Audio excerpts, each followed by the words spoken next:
फरीदा जिन loyal जग मोया, सै loyal मैं डीठ, कज्जल वेखना सैंदियां, सै पंखे सोए वेट, सै पंखे सोए वेट। ये बाबा फरीद साहब का एक श्लोक है।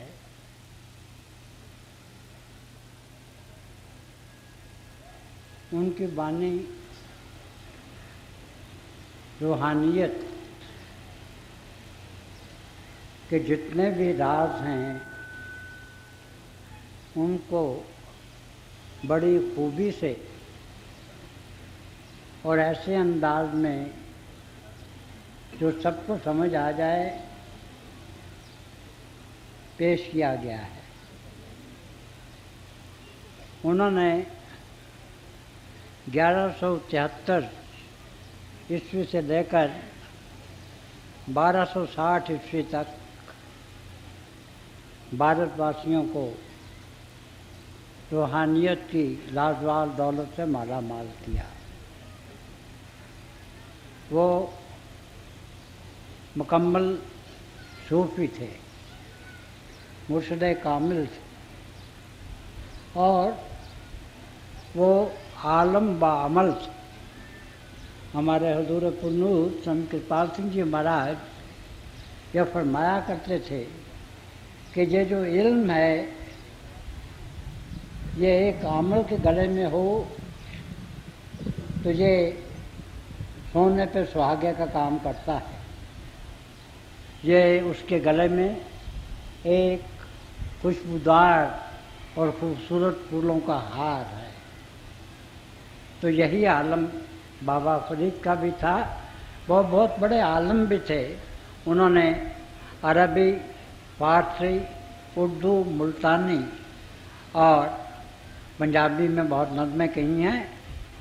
हमने 1973 में उनका 800 साला जन्मदिन मनाया था और उस वक्त उनकी ज़िंदगी के मुतल्लिक बहुत रिसर्च की गई। पहले हमें उनकी ज़िंदगी के मुतल्लिक बहुत मालूम नहीं था। तो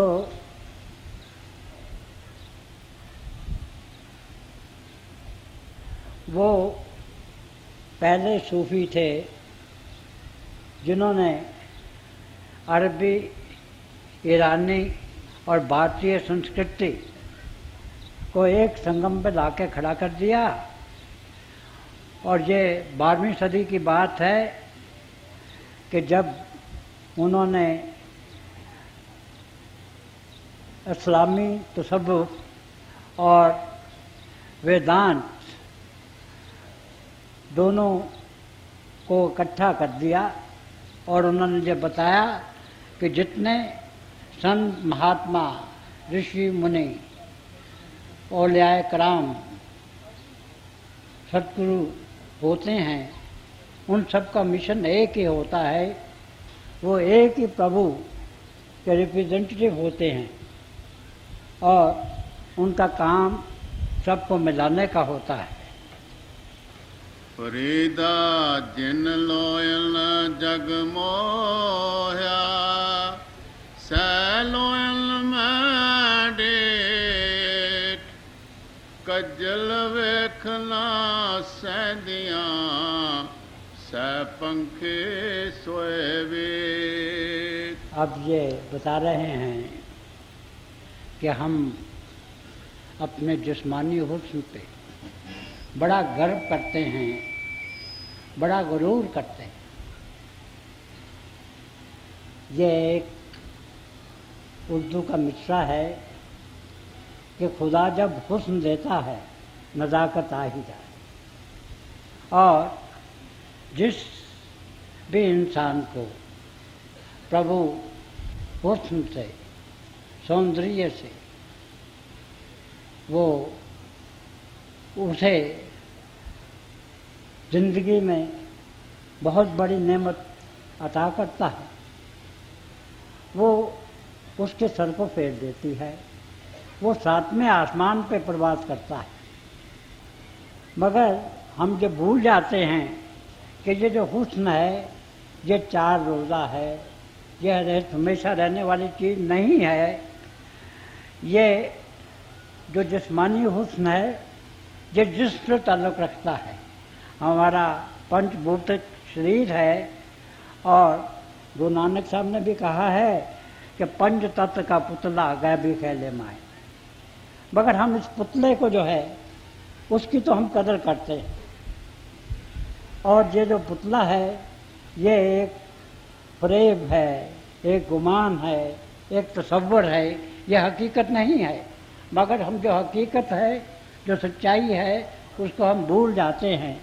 हम ये भूल जाते हैं कि ये जो हमारा जिस्म है ये एक मकान है, एक किराए का मकान है जो हमें खाली करना है, और हम इस जिस्म के मुकीम हैं। हमारी जो रूह है वो इस जिस्म में रहती है, और हर इंसान अपने लिए, जैसा गुरबानी में कहा गया है, कुछ बरस की, कुछ सांसों की पूंजी लेके आता है, और जब वो पूंजी ख़त्म हो जाती है तो उस वक्त हमारा वही शरीर जिसका हम इतना आदर करते हैं वो जो है वो या तो कब्र में दफना दिया जाता है, और या फिर वो आग की नज़र कर दिया जाता है। तो हम की जो हकीकत है उसे भूल जाते हैं। हम जो समझते हैं कि जो हमारा हुस्न है यह हमेशा रहने वाला है। हम अपने जिस्म में और अपनी रूह में ये जो फ़र्क है उसको भूल जाते हैं, और यही है माया। हमारे हुजूर पुन्नूर कहा सकते थे कि माया नाम है भूल का। तो वो बड़ी खूबसूरती से बयान कर रहे हैं कि ये जो दायरा हुस्न है हमारा, ये 5 तत्व से बना है, ये फ़ानी है, ये फना होने वाला है, ये नाशवान है, ये हमेशा रहने वाला नहीं है। मगर हम इस पर इतना गर्व करते हैं, हम ये भी भूल जाते हैं कि ये जो हमारा हुस्न है ये तो 4 दिन की चांदनी है, फिर अंधेरी रात। और हमारी जो आत्मा है, जो परमात्मा की अंश है, जो असली मानों में खूबसूरत है, जो असली मानों में हसीन है, हम उसे भूल जाते हैं।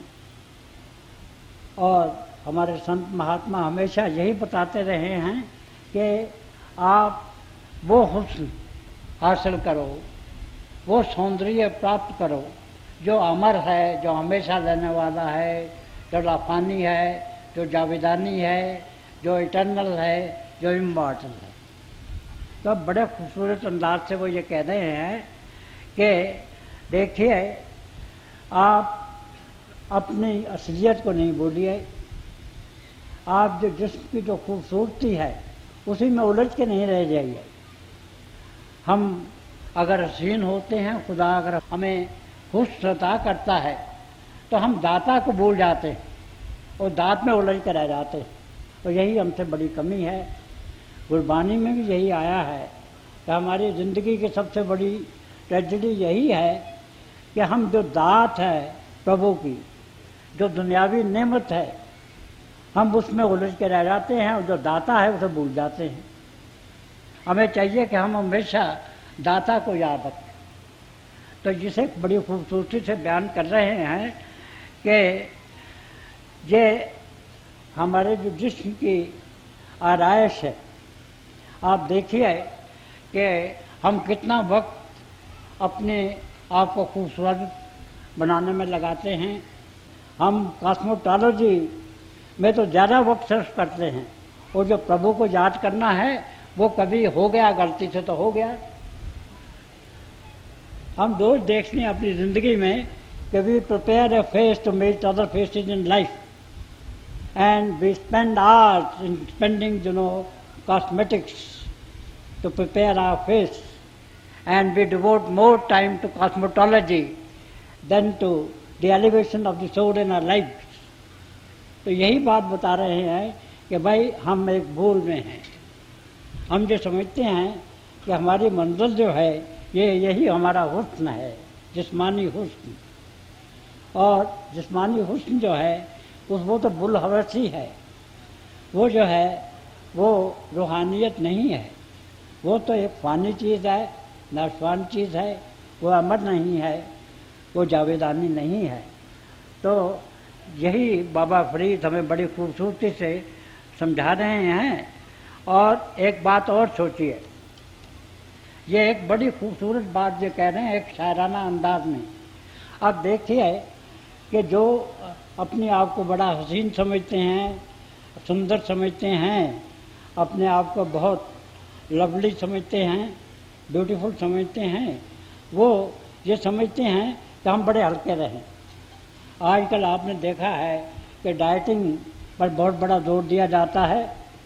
हर जो हमारे बहन है, हमारे भाई हैं, वो अपने जिस्म को हल्के से हल्का रखना शुरू कर देते हैं। वो अब कभी अपना वजन नहीं बढ़ने देते हैं। तो ये डाइटिंग क्यों होती है, आप इसकी भी बेसिक सोचिए कि क्यों होती है ऐसी डाइटिंग। ऐसी डाइटिंग इसलिए होती है कि हम अपने आप को बहुत हल्का समझते हैं, हम अपने आप को मोटा नहीं होने देते। और ये तो ज़माने में अब क्रेज़ है कि पतला रखा जाए, बड़ा हल्का रखा जाए, बड़ा हसीन रखा जाए। और ऐसा अंदाज है जैसे एक शायर ने कहा है कि नातवां हूँ, नातवां कहते हैं कि बड़ा कमज़ोर हूँ, नातवां हूँ कफन भी हो हल्का, नातवां हूँ कफन भी हो हल्का, और डाल दे साया अपने आंचल का। कि जो आंचल है, जो दुपट्टा है, ये तो भारी होता है। वो ये कहते हैं कि दुपट्टे का भी जो वजन है ये बर्दाश्त नहीं कर सकते हैं हम तो इतने हल्के हैं, इतने नाजुक हैं। और वो कहते हैं कि अपने जो आंचल का है उसका साया डाल दे उस पर, हमारे पे। तो हम अपने आप को इतना हल्का समझना शुरू करते हैं। देखिए कि हमारी जो रूह है, हमारी जो आत्मा है, वो कितनी हल्की है, कितनी लतीफ़ है। वही आसमानों में बर्बाद करती है, जिस्म तो आसमानों में बर्बाद नहीं करता है अपने आप। एरोप्लेन से ले जाएं तो वो दूसरी बात है, वो भी यहीं तक रह जाता है। मगर जो हमारी आत्मा है वो तो उड़ान करती है। ऊपर के जितने भी हमारे ये सुपर कॉन्शसनेस के प्लेन हैं, हमारे जो लतीफ़ और लतीफ़ और लतीफ़, हल्के और उससे भी हल्के, सूक्ष्म और उससे भी सूक्ष्म जितने रूहानी मंडल है, जितनी रूहानी मंडलें हैं, उन सब में वो उड़ान करती है और आखिर में जाके प्रभु में मिल जाती है। क्योंकि खूबसूरती का, असली खूबसूरती का, उस खूबसूरती का जो हमेशा रहने वाली है, जो अमर है, जो जावेदानी है, जो इटर्नल है, उसका मंबट प्रभु है। जो प्रभु है असल में वही हसीन है। हमारा जिस्म तो 5 तत्व का बड़ा है, यह तो असली मानव में हसीन नहीं है। जिस्मानी जो है यह तो एक धोखा है, एक फ्रेब है, एक तसव्वुर है, एक ख्वाब है, इसकी हकीकत कुछ नहीं है। तो ये कहते हैं कि भाई कभी हमने ये सोचा है कि हम जो कितना भारी जिस्म लिए फिरते हैं अपने साथ, वो रूह जो आसमानों पर परवाज़ करती है, जिस पे अब इसे जिस्म कसीफ कहते हैं, उसके बाद जिस्म लतीफ़ है, उसके बाद लतीफ़ुल लतीफ़ है। ये जो हमारा है, ये जहाँ का जिस्म है, उसके बाद सूक्ष्म जिस्म है, उसके बाद कारण जिस्म है, और उसके भी बाद जाकर रूह जो है वो इन सब गुलाफों को उतार देती है और असली मानों में हल्की होती है। तो हमें जो सोचना चाहिए, महाराज जी कहा करते थे कि भाई सोचो आपकी कितनी उम्र बाकी है, आप पे कितना बड़ा बोझ है, आपकी ये जो रूह है, आपकी आत्मा है, इस सब से हमने ये गलाफ उतारने, हम कितनी जल्दी उतार सकते हैं। तो ये कह रहे हैं कि हम इतने नाजुक हैं कि जब सुनने की हम लकीर भी हम डालते हैं अपने चेहरे पर तो वो भी हमें वजन महसूस होती है।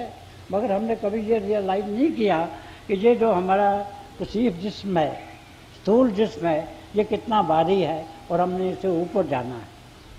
और ऊपर जाके स्थूल सूक्ष्म कारण देशों से अपने किसी सतगुरु, किसी महापुरुष, किसी मुर्शिद कामिल, किसी परफेक्ट मास्टर, उनके चरणों में बैठकर जाके ऊपर जाके हमें जाके पहले अपने गुरु में लीन होना है और फिर प्रभु में लीन हो जाना है। तो यही बात ये बड़ी खूबसूरती से और शायराना अंदाज में पेश कर रहे हैं। तो हम जो समझते हैं, अगर हमें हुस्न मिला है, अगर हम नौजवानी में हैं, तो हम जो समझते हैं कि हमारे जैसा दुनिया में कोई नहीं है, हमें यूसुफ है, कि हमें इस लिहाज से तो ज़रूर गर्व होना चाहिए, हमें प्रभु का शुक्राना अदा करना चाहिए कि उसने हमें हुस्न दिया है। मगर हमें दांत में नहीं उलझना चाहिए, हमें दाता को याद करना चाहिए। और यही बात जो है, इसे बड़ी खूबसूरती से बाबा फरीद बयान कर रहे हैं। फिर कभी फरीदा जिन लोयल जग मोहा, सैलोयल में डेट, कज्जल वेखला सैदियां, सै पंखे सोए वेट। अगर हमें प्रभु सौंदर्य बख्शता है, हुस्न देता है, तो हम अपने आप को ज़माने का यूसुफ समझना शुरू कर देते हैं। हम जो समझते हैं कि कुदरत ने अपनी तमाम रानाइयाँ, अपनी तमाम खूबसूरतियाँ हम पे ख़त्म कर दी। जितना भी आर्ट है नेचर के पास, कुदरत के पास, वो उसने हमारे जिस्म की तश्कील में, हमारे जिस्म की बनावट में खर्च कर दिया है। और हम इस फ्रेम में हैं, इस धोखे में हैं कि ये हुस्न जो है ये हमेशा रहे। वो जो दायरी हुस्न है ये हमेशा रहने वाला नहीं है। फिर हमारे हुजूर पुन्नूर बड़ी खूबसूरती से बयान किया करते थे कि हम एक बड़े धोखे में मुब्तला हैं, हम माया का शिकार बन चुके हैं, हमें कोई चीज़ अपनी असली हालत में दिखाई नहीं देती।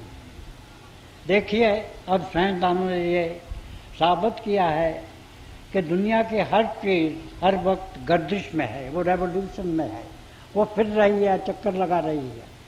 और इसी तरह से जो हमारा जिस्म है, ये भी हर वक्त जो है, इसमें भी हर वक्त तब्दीली चली आ रही। मगर हम इस तब्दीली को कभी पहचान नहीं सकते। इसके लिए वो एक बड़ी खूबसूरत मिसाल दिया करते थे कि देखो, दो गाड़ियां हों, ट्रेन्स, वो एक ही सम में जा रही हों, एक ही डायरेक्शन में जा रही हों और एक ही स्पीड में जा रही हों, और अगर आप दोनों पैरेलल एक दूसरे के अगर रन कर रही हों, तो अगर आप किसी गाड़ी के डब्बे में बैठे हों तो आपको जो पता नहीं चलता कि आपकी गाड़ी चल रही है, आप ये समझते हैं कि आप खड़े हैं। इसी तरह से ये हमारे में हर दफ़ा, हर जिस्म में, हर मिनट, हर घड़ी, हर पल, हर सेकंड कोई ना कोई तब्दीली आ रही है। मगर क्योंकि सारी दुनिया गर्दिश में है और हम भी गर्दिश में हैं, इसलिए हमें जो प्रतीत नहीं होता है, इसका हमें एहसास नहीं होता। हमारा बचपन होता है, बचपन धीरे धीरे हमारी एडोलेसेंस की जो स्टेज है, जो 12 साल से लेकर 18 साल की उम्र तक है, उसमें पहुंच जाता है। वहाँ से नौजवानी आ जाती, जब हम अपने हुस्न के गुरूर में किसी की परवाह नहीं करते, हम हर एक को जवाब दे देते हैं, हर एक को ठोकर लगा देते हैं। एक शायर ने बड़ी खूबसूरती से कहा है कि एक दफ़ा एक बहुत हसीना वो जा रही थी रास्ते में, और जब वो अपना रास्ते में जा रही थी तो उसे एक खोपड़ी मिली और उसने खोपड़ी को ठोकर लगा दी, और वो खोपड़ी बोल उठी, कहने लगे, ए मेरे दोस्त, मेरी बात सुनो, देखो मैं भी कभी तुम्हारी तरह से हसीन थी, मगर आज देखो कि मेरी क्या हालत है। वही जो मेरा जिस्म था, जिसमें मुझे गर्व था, जिसमें मुझे गुरूर था, आज वो मिट्टी बन चुका है। वो इसके बाद जब मेरा इंतकाल हुआ, अब फारसी में बड़ा खूबसूरत शब्द है इंतकाल का, इंतकाल के मायने है ट्रांसफ़र। ये मैं दिल्ली में मैं सर्विस में हूँ, दिल्ली से मेरा तबादला हो जाता है, कलकत्ते में तो मैं कहता हूँ मेरा इंतकाल हो गया है। इसीलिए जब हम मरते हैं तो एक जिस्म से दूसरे जिस्म में चले जाते हैं, और ये बहुत खूबसूरत लफ्ज़ है उर्दू फारसी में कि उसका इंतकाल हो गया, वो नहीं कहते कि वो मर गया है। तो उसने कहा कि जब मेरा इंतकाल हुआ तो उसके बाद मुझे कब्र में दफना दिया गया।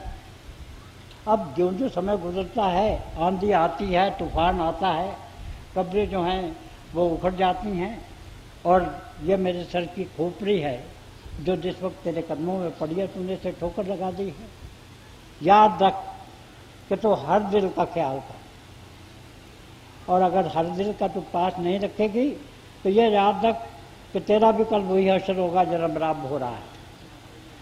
तो अपना जो हश्र है उसको तू अपने ख्याल में रख, और तू हर की दिलजोई कर, हर एक से प्यार कर, हर एक से नम्रता से मिल।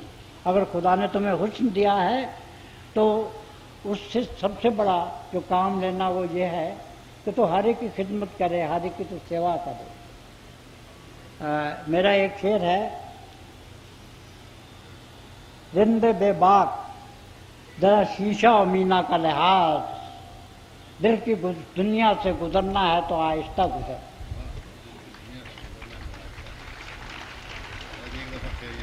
कि ऐ दिन, ऐ मेरे दोस्त, ऐ प्रभु को पाने वाले, तो हर वक्त सुराही का और प्याला का ख्याल कर। और जो सुराही होती है और प्याला होता है ये एक प्रतीक है, एक सिंबल है, एक इस्तारा है ये अपने साकी का, कि हर वक्त तो अपने साकी का ख्याल रख, हर वक्त तो अपने दाता का ख्याल रख के जिसने तुम्हें जो हुस्न दिया है। और अगर तुमने दिलों की दुनिया से गुजरना है, क्योंकि रूहानियत का जो रास्ता है ये दिलों से गुजरने का रास्ता है, और कहते हैं कि दिल की दुनिया से गुजरना है तो आहिस्ता गुजर, किसी को ठोकर नहीं लगे जब तो रास्ते में चलो, तो रास्ते में देख के चल कि कोई कीड़ा मकोड़ा तेरे पाँव के नीचे आकर मर तो नहीं गया।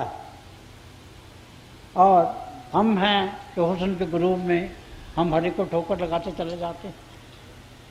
तो यही जो बात है ये बाबा फरीद हमें समझा रहे थे, और उनका मकसद यही है कि अगर हमें प्रभु ने हुस्न दिया है तो हमें इसमें गुरूर नहीं करना चाहिए।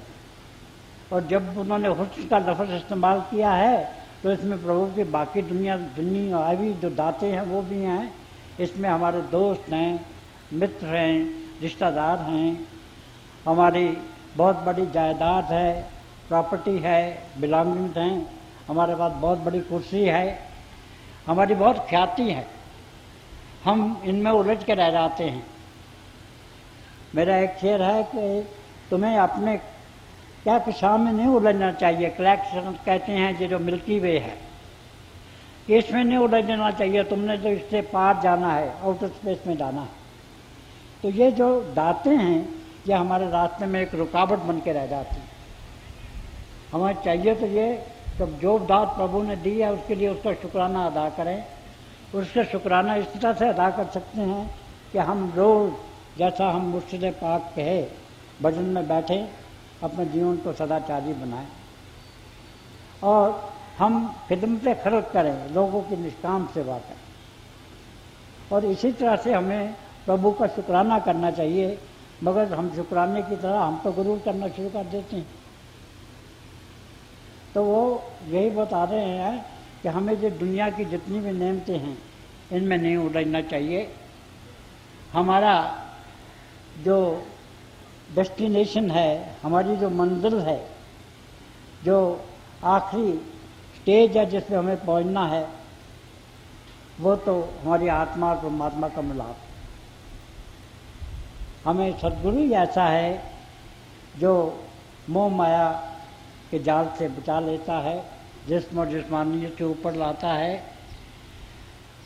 वहाँ अपने नूरी स्वरूप के दर्शन कराता है, और फिर अपने साए के अपने प्रोटेक्शन में ले लेता है, और फिर स्थूल सूक्ष्म और कारण देशों से ऊपर ले जाता है रूहानी मंडलों में। वहाँ असली में अमृतसर है, चश्मा एक औसत है, fountain of the water of life है।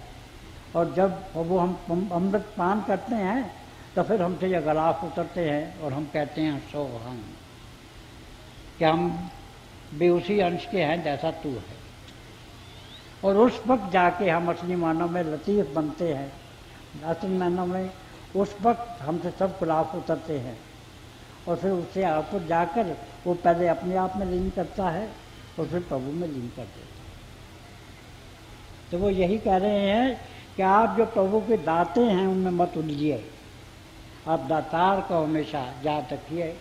और यही गुरबानी का भी फरमान है, यही बाकी सब संतों महात्माओं का फरमान है। तो आइए आज से हम बाबा फरीद की जो तालीम है इस पर अमल करें। अगर पहले से कर रहे हैं तो और तेज़ काम हो जाए और तेज़ी से हम उसमें अमल करें, और अगर नहीं अमल कर रहे हैं तो आज से उस पर अमल करना शुरू कर दें, ताकि ये जो हमारी ज़िंदगी का सबसे बड़ा ध्येय है, अपने आप को जानने का और प्रभु को पाने का, ये खुदशनासी और खुदाशनासी का, self knowledge and God realisation का, वो इसी ज़िंदगी में पूरा हो जाए।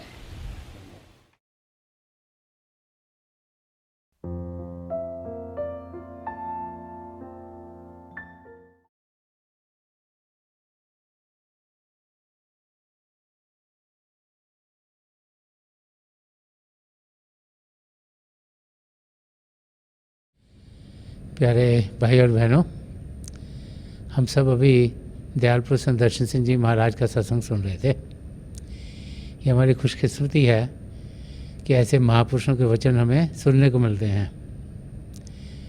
बार बार संदर्शन सिंह जी महाराज में यही याद कराया करते थे कि प्रभु प्रेम से भरपूर हैं और प्रभु को पाने का रास्ता भी प्रेम का रास्ता है। प्रभु का प्रेम हम सबके अंदर बसा हुआ है। जब हमारा नज़रिया बदलता है, जब हम बाहर की दुनिया से ध्यान हटाकर अंदर की दुनिया में बढ़ते हैं, तो फिर हम प्रभु के प्रेम की झलक को पा लेते हैं। और जितना ज़्यादा ध्यान अंदर की दुनिया में करेंगे, उतना ही प्रभु के प्रेम के रंग में हम रंगे जाएंगे। थोड़ी देर के लिए आप सब अभ्यास के लिए बैठ जाएं।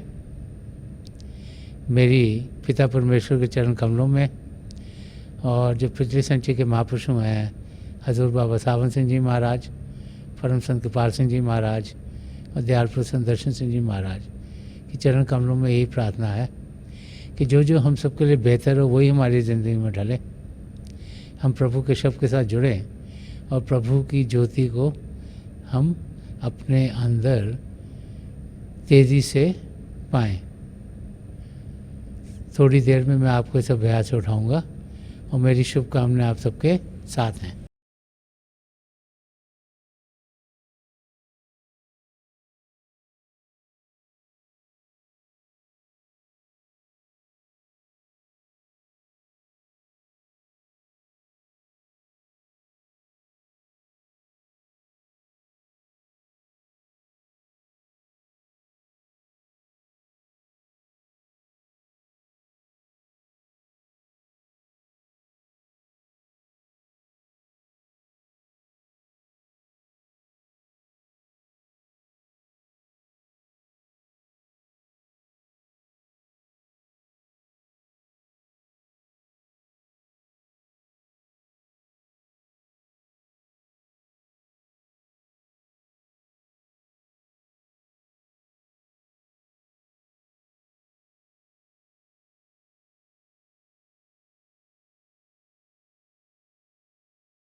छोड़ दीजिए जी, प्लीज़ लीव ऑफ।